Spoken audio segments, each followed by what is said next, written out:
a strange substance found by a Southwest Arkansas man be part of a government test?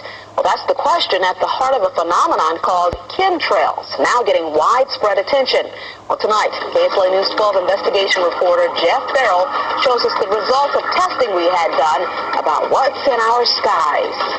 It seemed like some mornings it was just crisscrossing the whole sky. It was just like a giant checkerboard. Bill Nichols snapped several photos of the strange clouds from his home in Stamps, Arkansas. They begin as normal contrails from a jet engine, but do not fade away like a normal contrail. Soon after, he saw particles in the air. Because we'd see it drop to the ground in a haze. Nichols then noticed the material collecting on the ground. This is water and stuff that I collected in bowls. I had it set out in my backyard on my dad's pickup truck. KSLA News 12 had the sample tested at a lab. The results?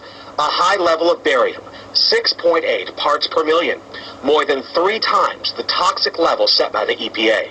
Armed with these lab results about the high levels of barium found in our sample, we decided to contact the Louisiana Department of Environmental Quality.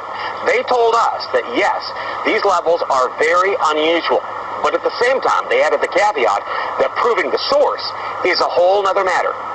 Barium is a hallmark of other chemtrail testing, which even attracted attention from a Los Angeles TV station. There's already no shortage of unclassified weather modification programs by the government.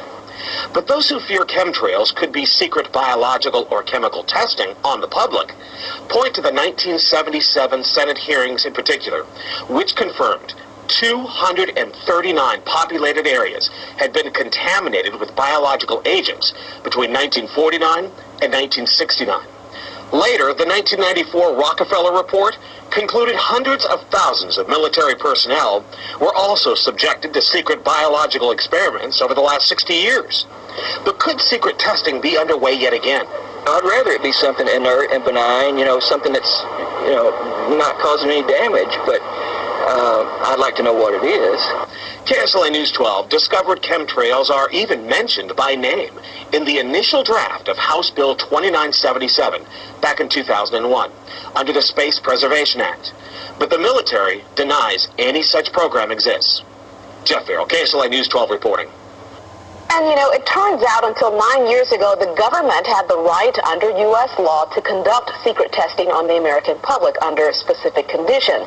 Only a public outcry repealed part of that law, with some exceptions. Jeff's report mentioned high levels of barium linked to those alleged chemtrails. We wanted to find out exactly what effects barium has on the body.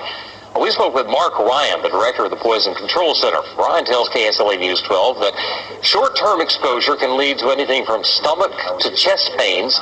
Long-term exposure causes blood pressure problems. Ryan addressed concerns by chemtrail researchers that barium could be meant to wear down a person's immune system.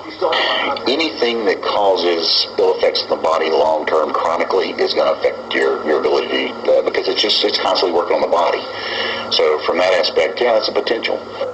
Ryan says he's conducted research on his own about secret government testing on the public, but he's still a bit skeptical about the alleged chemtrails, at least at the moment, because the Poison Control Center has seen no calls about exposure to barium.